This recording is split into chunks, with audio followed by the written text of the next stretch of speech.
Orasyon kontra sa taong may inggit. Sa ngalan ng Diyos na magkapangyarihan, ilayo niyo po sa akin ang mga matang mainggitin. Putulin niyo po ang masamang hangarin. Balutin niyo po ako ng liwanag at basbas.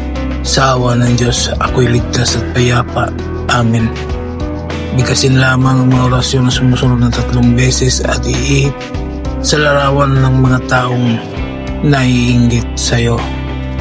Sa Torah riputi nito perarotas, Dios envidia nung abiit. Dios envidia nung abiit. Dios envidia nung abiit. Amen. Gawin ito araw-araw hanggang sa hindi ka nakaingitan at rumispeto na ang tao sa iyo.